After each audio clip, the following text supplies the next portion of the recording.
is really important. And you see a lot of these superficial comparisons. There was actually one comment on one of the diagrams from this book that was shared online, and somebody was saying, no, Islam and liberalism are compatible, and gave a very superficial analysis of what liberalism is without understanding the deeper ontological commitments that liberalism brings. So I reference Professor Joseph Kaminsky's work in this chapter on secularism, and also in the chapter on liberalism, because it's really important. And I'm trying to make that scholarship accessible for the average reader and connect it with the the Quranic worldview that we're elaborating.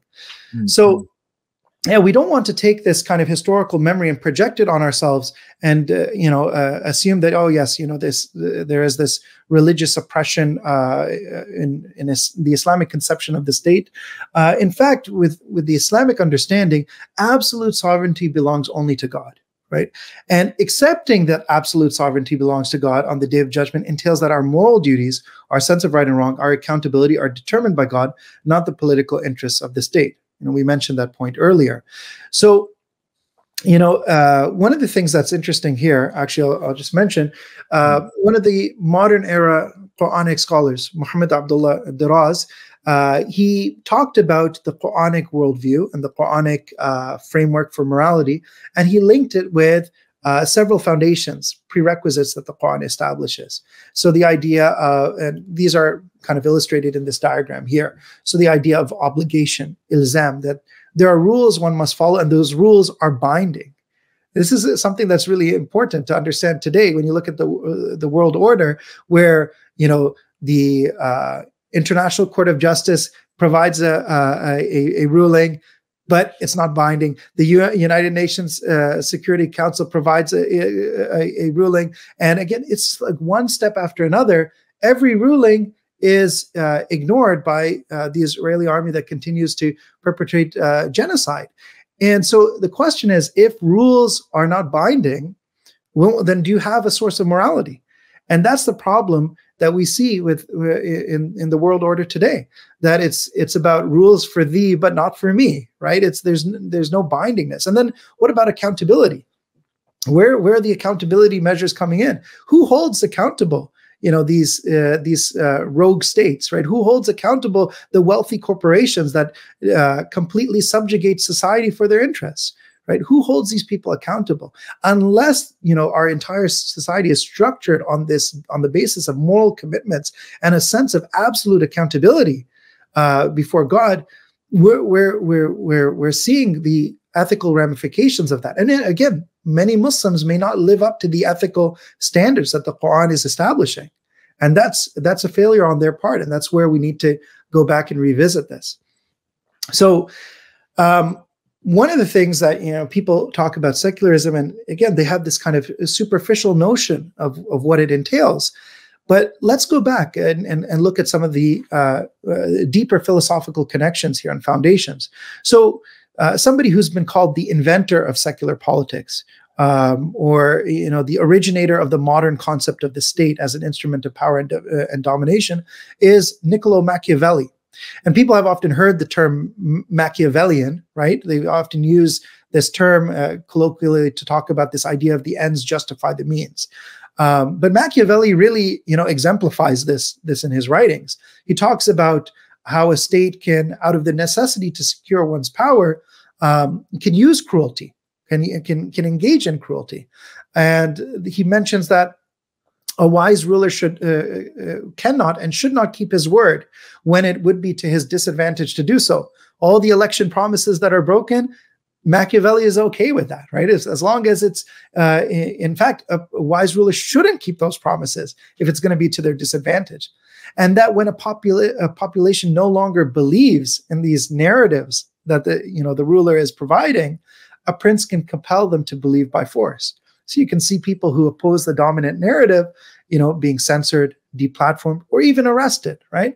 This is the problem that we see. And, it's the illusion of freedom has collapsed now when we see people protesting the genocide in Gaza.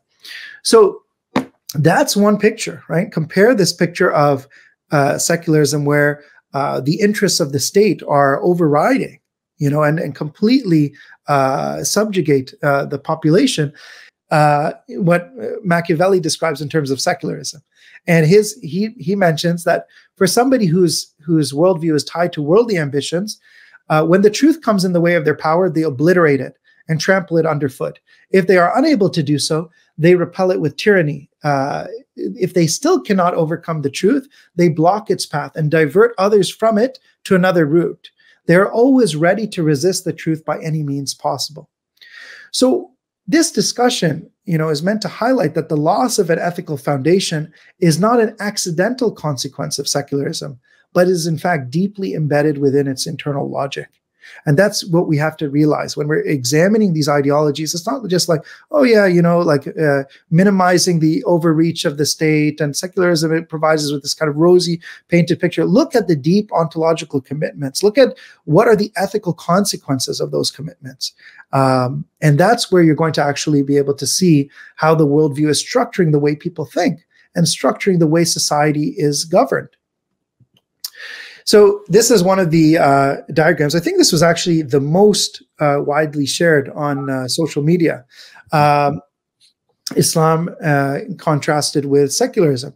So if you look at the portion of the diagram on the left, here you see that on the Islamic worldview, our notion of right and wrong and our accountability in upholding that is structured based on our connection with God. Humanity is under God's authority and sovereignty. We are morally accountable to God both in this life and in the afterlife.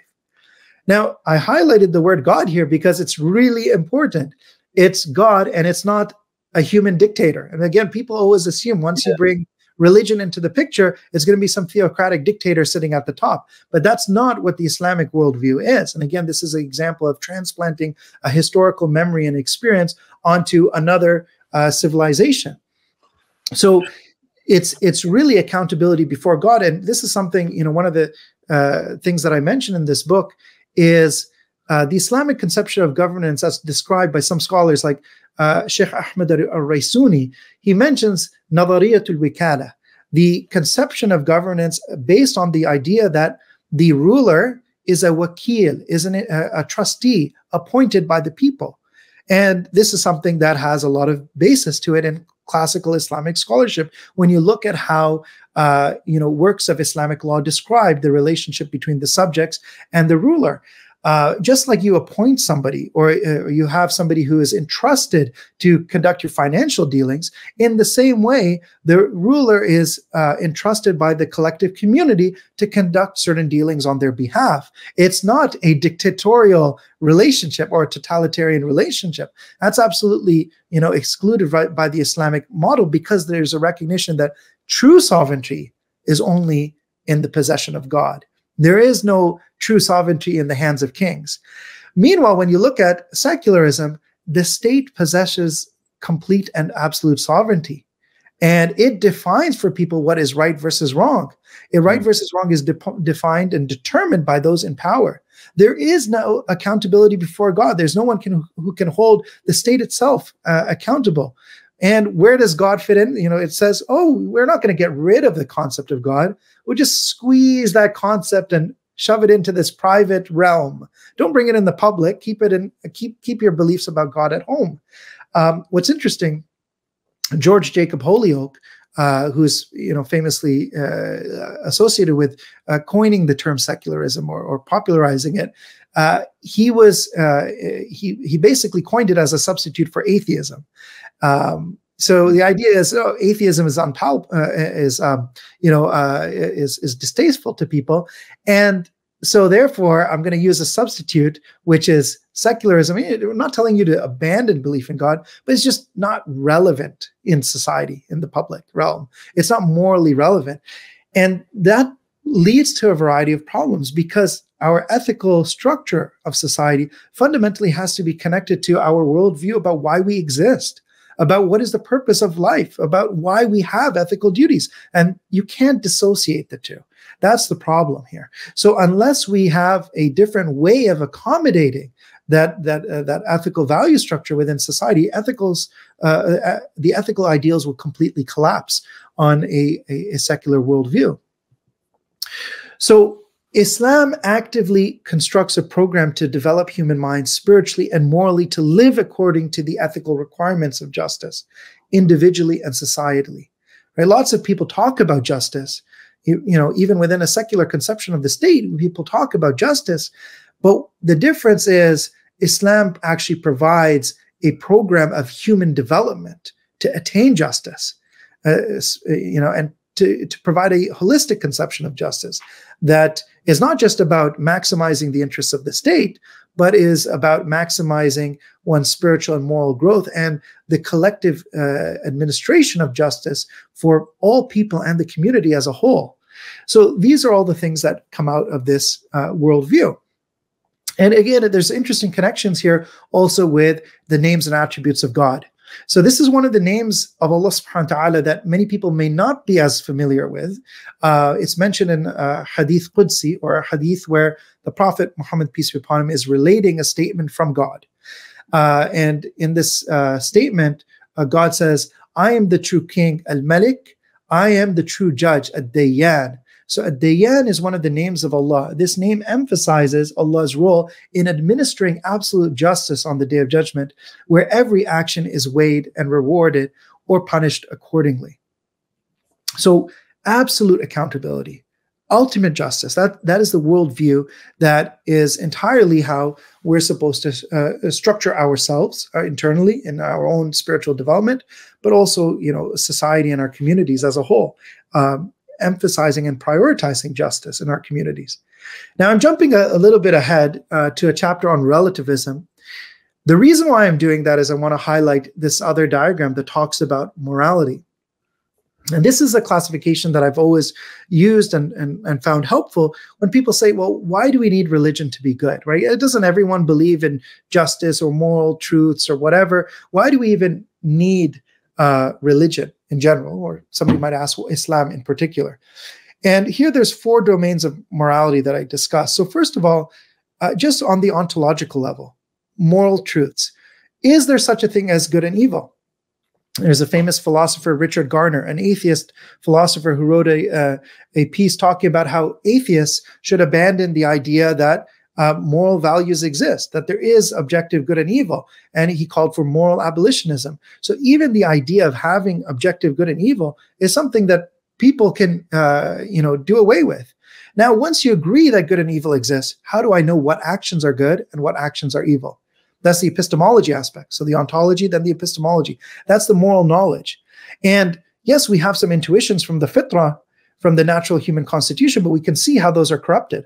So without proper guidance, people have no uniform point of reference to determine what actions are good and what actions are evil. So we need to have a program of guidance that allows us to have fundamental principles. Moral development. How is one motivated to strive for good and avoid evil? So now this is the psychological level.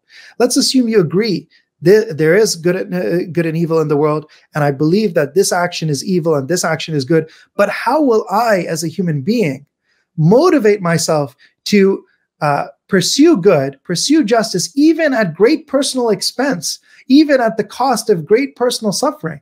A lot of people don't even want to inconvenience themselves for the sake of standing up for justice. Look at what's happening, again, with the genocide in Gaza. How many people have remained silent or said very minimal statements purely because of self-preservation, their instinct towards self-preservation? I mean, for me as a medical doctor, it's appalling that medical doctors have collectively not spoken out more about this. Why is it just a few medical doctors are speaking out? We're day in and day out involved in alleviating the suffering of patients. We're day in and day out committed to caring for our patients, and we're witnessing doctors in Gaza being tortured, being killed by the Israeli army. Witnessing these horrific atrocities. Just this weekend, pregnant women, 2 Palestinian pregnant women who were shot by the Israeli forces and bled to death, right? Well, where are the people talking about women's rights, in this context? So again, there's morality is one thing, but then adherence and motivation to actually actively implement it and talk about striving for justice and advocate for justice. The Prophet Muhammad SAW said the most virtuous struggle is a word of truth spoken in the presence of a tyrant, right? So think about what that the mindset that creates within a person if somebody really internalizes the Quranic worldview and the Islamic value system. And finally, at the level of at the societal level, how do we create a society and a community where people actually care about promoting good and avoiding evil? Without a foundation of sacred values, there's no way to organize society around shared ethical aims and objectives. So these diagrams, this is again something very easy. People can share this. They can print this out. It's an easy way of seeing what is actually multiple levels of philosophical analysis helpfully summarized into one clear representation. And this occurs in the chapter where I discuss relativism and how relativism is addressed by the statement, the verse, "Ihdina as-sirat al-mustaqim," guide us on the straight path. The very fact that you're saying the straight path, that indicates there is a path. There is a straight path that needs to be followed. It's not this idea of, well, the truth is just whatever people want to believe, this relativistic conception. There is a reason for which we have been created. There is a moral purpose in this life, and there is a path of guidance. There is a right answer when it comes to, questions of justice and morality. People try this, there's a logical fallacy called both sidism, right? Where they're like, well, both sides have their point of view. And, I'm going to try to sit in the fence and say that, everybody has their own arguments. Everyone has their own point of view. And it's really complicated. It's not complicated, right? There is a clear answer. And we have to have that understanding of the singularity of truth and the need to pursue it, and the singularity of our commitment to justice. So why is relativism relevant when we talk about the ethical ramifications of these ideologies? Well, it's because a society that undermines its commitment to the truth inevitably undermines its commitment to justice. You can't talk about establishing justice if people can't even agree on the basic facts, if people don't even care what the basic facts of truth are. By dislocating humans from their commitment to singular ultimate truth, society has inadvertently diminished the value of truth altogether. But truth does matter, and it is worth pursuing earnestly and with sincere conviction. So every time we are reciting this verse, "Ihdina as-sirat al-mustaqim," guide us along the straight path, we are reaffirming our connection and conviction in the truth. And so you see the deep significance and the value and implications of these verses.